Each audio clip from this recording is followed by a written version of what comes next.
सत्ताधारी आणि विरोधक दोघे मिळून मराठा समाजाची दिशाभूल करतायत असं म्हणत मनोज जरांगेंनी सत्ताधाऱ्यांसोबतच विरोधकांवरही निशाणा साधलेला आहे। तर भुजबळ, शिंदे आणि फडणवीसांच्या चक्रव्यूहातून सुटलेले शरद पवार आता जरांगेंनी टाकलेल्या फाशात अडकण्याची शक्यता दिसते।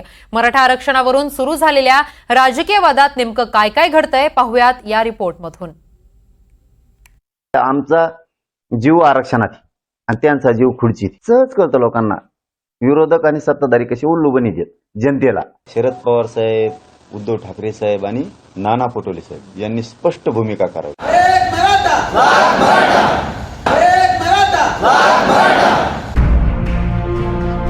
अखेर मनोज जरांगेंनी उपोषणातून वाटाघाटीचा मार्ग सोडलाय आणि मराठ्यांच्या साथीनं राजकीय रणभूमीत उतरण्याचा चंग बांधलाय। आमचा जीव आरक्षणात, त्यांचा जीव खुर्चीत, त्यामुळे एकतर आरक्षण मिळवणार नाहीतर पाडापाडी करणार असे स्पष्ट संकेत मनोज जरांगेंनी दिले। मग आता आमचा जीव आरक्षणात आणि त्यांचा जीव खुर्चीत, ज्याच्यात आमचा जीव आहे ते आम्हाला ते मिळून देत नाहीत। मग त्यांचा ज्याच्यात जीव आहे ते मग मराठी कसे मिळून देतील त्यांना? तुम्ही आम्हाला आरक्षण मिळून द्या, आम्ही तुम्हाला सत्ता मिळून नाही देणार। मात्र यावेळी मनोज जरांगेंनी शरद पवारांनाही सूट दिलेली नाही। भुजबळ, शिंदे आणि फडणवीसांनी शरद पवारांना मराठ्यांच्या रडारवर आणण्याचा प्रयत्न केला, पण शरद पवारांनी सत्ताधाऱ्यांचा डाव शिताफीनं उलटवला होता।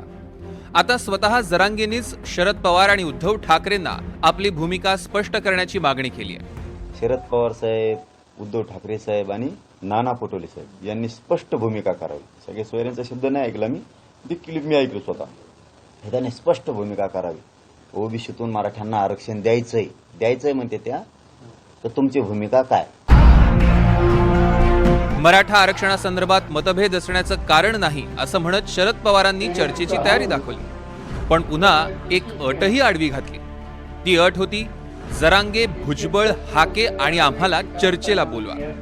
मला असं वाटतं की आता सरकारने सुसंवाद ठेवण्याच्या संबंधीची आमची तयारी आहे हे जे आम्हाला सांगितलं, त्याच्यासाठी आम्ही त्यांना असं सुचवलं की तुम्ही जरांगेंना बोलवा, त्यांच्या सरकारच्यांना बोलवा, त्याच्यानंतर ओबीसीच्या संबंधीचा आग्रह धरणारे छगन भुजबळ असतील ते काय त्यांचं हाके ना, ते आणि त्यांचे सहकारी त्यांना बोलवा, आणि आमच्यासारख्या लोकांची काही उपयुक्तता असेल तर त्यांनाही बोलवा, आणि याच्यातून एक वाक्याचा करायला सामूहिक आपण प्रयत्न करू।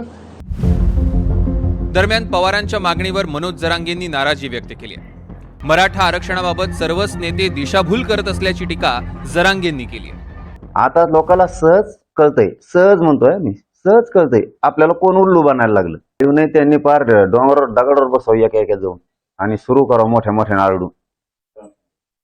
पण आम्हाला आरक्षण पाहिजे, आमचा मुद्दा हे आहे। काय ही कोलाकोली हो दादा, इतकं येड्यात नाही काढायचं। 40-42 वर्ष झालो, याने त्याला म्हणायचं लाईव्ह करा, त्याने म्हणायचं याला लाईव्ह करा, आणि यांच्या भेटी होत्यात कुठे बी, आणि आरक्षणासाठीच यांचं भेटी होत नाहीत। दरम्यान जरांगेंच्या टीकेनंतर भाजप नेते गिरीश महाजन आणि वंचित आघाडीचे अध्यक्ष प्रकाश आंबेडकरांनीही शरद पवारांवर निशाणा साधला।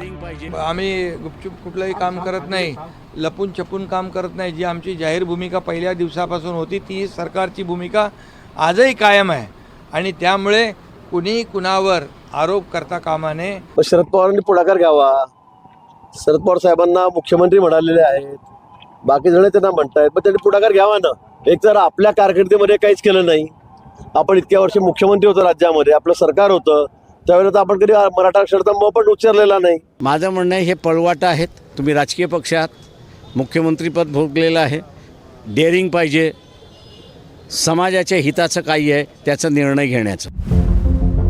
दुसरीकडे देवेंद्र फडणवीसही जरांगेंच्या रडारवर आहेत। फडणवीसांना राजकारणातून संपवण्याची भाषा करण्यावरून मनोज जरांगे आणि प्रवीण दरेकर यांच्यात चांगलीच जुंपली आहे। आणि मराठा समाज पण देवेंद्रजी आपल्या मागे उभा आहे, त्यालाही महाराष्ट्रात माहित आहे आपण समाजाला काय त्या ठिकाणी दिलेलं आहे, आणि त्याच्यामुळे काही लोक देवेंद्रजींना संपवण्याची भाषा करतात। अरे हे प्रेम कोणाच्या नशिबात आहे का? महाराष्ट्रातील जनतेचं देवेंद्रजींवर प्रेम आहे। 100 पिढ्या खाली आल्या तरी देवेंद्रजींना संपू या ठिकाणी कोण शकत नाही। त्याला काय काय मला त्यांच्यावर बोलायचंच नाही आता सध्या. आमचं ध्येय आता आरक्षण मिळवणे